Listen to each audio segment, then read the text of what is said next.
Hello Jyoti. Enough of crops. Now let's focus to animals. My question is that hormone the bull, it's the first genetically modified bovine. And this one is resistant to mad cow and other infections and all that. So don't you think that GMO will be a good alternative in this perspective? Like if we are getting the cows which are resistant to diseases and infections, so don't you think it is a good perspective, a good thing? Thank you for the first question. Yes, the GMO is registered by law, but at what price we are getting this car? Are our farmers ever to follow with this technology? Do they know how to do they have the technical know-how how to produce more milk from this car? If our farmers are not ready, and moreover India is a very diverse country, we have many broad genetic resources in our own country. Then why to go for GMO? We can have crop breeding, back cropping, which can be in which our own indigenous varieties can be modified and can give more milk production. So why our citizens need to be down to genetic modification, which no one knows. So what will be the effect in coming 10 years? What will be the future impact of that? We don't know yet. So why not go for better modification of the indigenous varieties and increasing the milk production and milk production rather than dumping our citizens of our country into genetic resources. But crossbreeding and backbreeding, there are chances of many infections and it's a very lengthy process. Even in GMO, there are many chances of infections as well. The breeding for that cow may lead to infections in our own indigenous varieties and the genetic resources that we have in our country. So it's better for now to go for the indigenous modifications rather than going for GMO in the current situation. We can maybe after some years GMO may be a technology in our country, but let's first know what are the impacts of this on our country and the breeds of our country. Do you think that going for traditional technologies in days to come will be an effective one? Like if we are carrying the traditional technology in future, also if we carry the traditional, do you think it will be a plus point? Going on with it since the last 5,000 years. With agriculture and its allied sectors are not new in our country. It has been going on since the human civilization started. So the word is about innovations and new techniques should be adopted. Then only we can get a stand in the future. The new technique should be a feasible one. It should not have any negative impact. It's feasible. That's why the first bovine has been. It's a feasible one. Okay, thank you.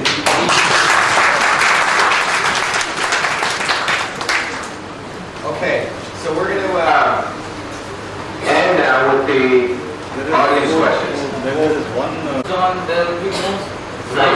There will be no side effects and there will be no effects to the environment. And you said the crop yield will also increase. And you said the crop is safe in your presentation. That my question is on that. Can you please justify how there is no effect on the environment through GM crops? When there is a chances like glyphosate GT, glyphosate tolerant soya has been introduced, where we have to use maximum number of herbicides recommended by the same company who is producing the same seed and they are being ground up.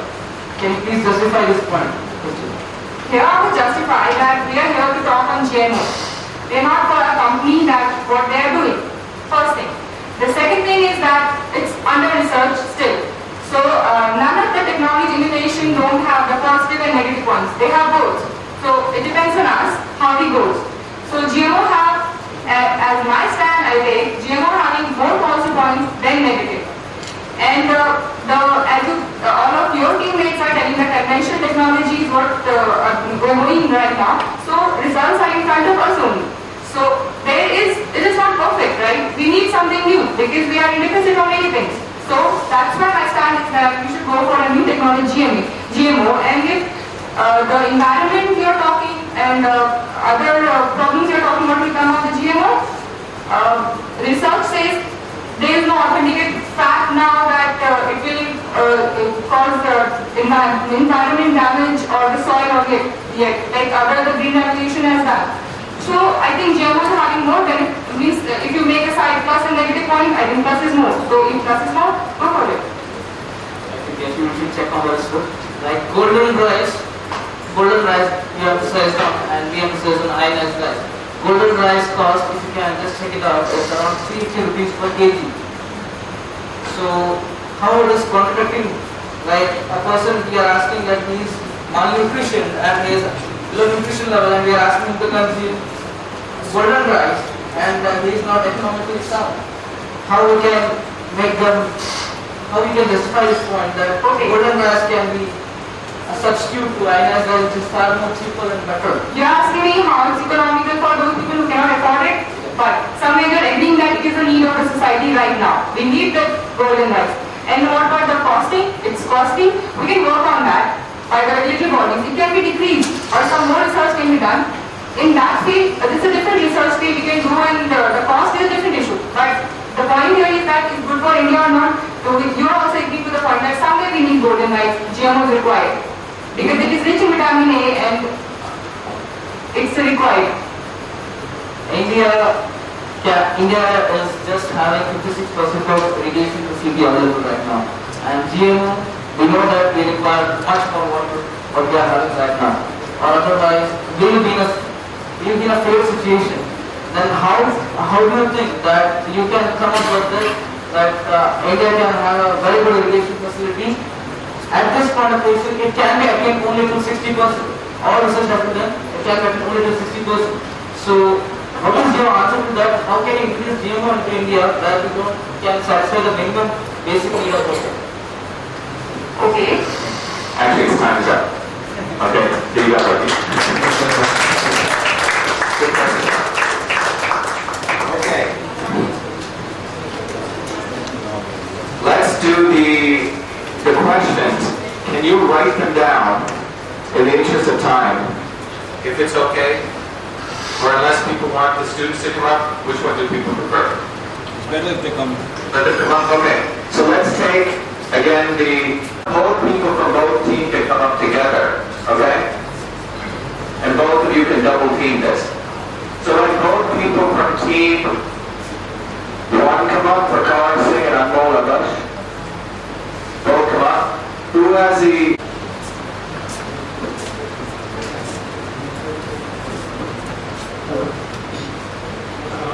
You have 3 minutes, okay? For the, I have a question in Indian context.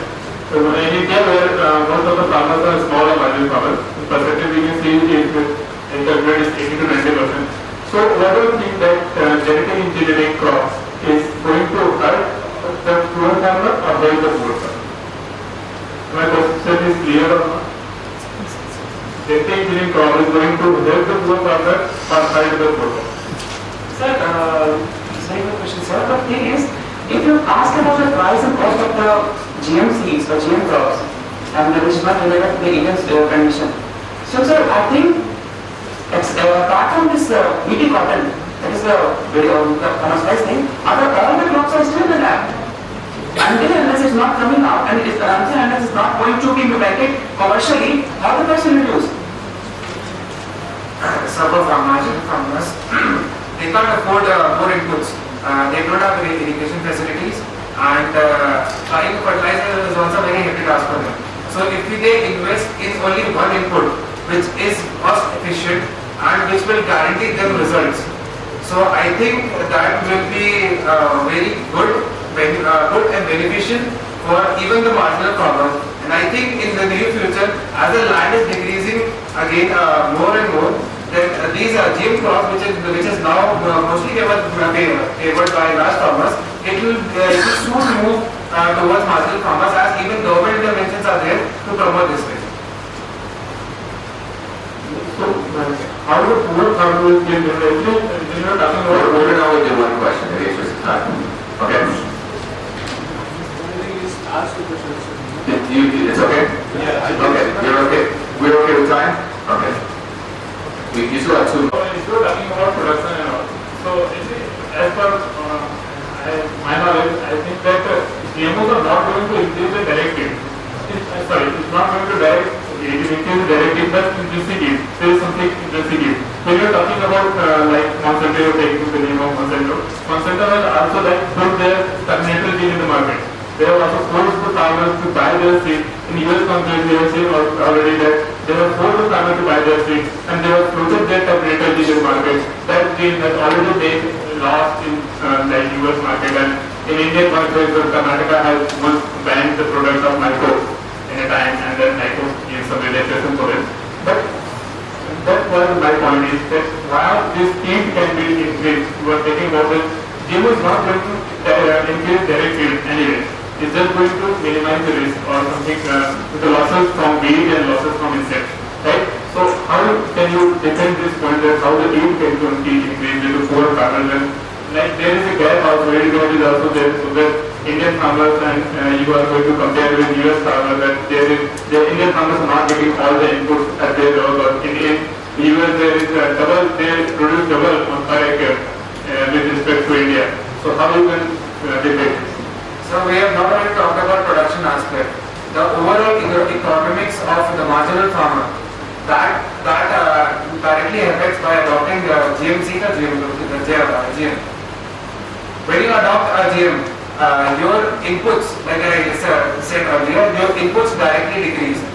If you adopt a crop which is water efficient and which is resistant against some pest and some insect, so automatically your input cost for the various agrarian practices, they reduce. And when they reduce, farmers don't have to spend directly on them, and he can escape that expenditure directly. And which the money which he saves, he can use directly for his welfare. So this is not just a production aspect, this is the overall development of the farmer which happens with the help of this GM crops.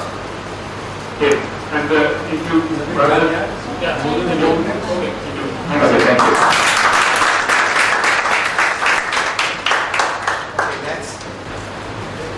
My question is that if the GMO is not good for India, why our Indian government is not taking any control measure for controlling the GMO crop production in our country? So we have got the motion. Your question is, I think, for the against the motion. Your question is for people who are for GMO. Do you want to ask them a critical question? Are you for? You're for. You're for GMOs, right? Right. We need someone who's against GMOs to ask them a question. So sorry, let's sit down. Okay. Hello everyone.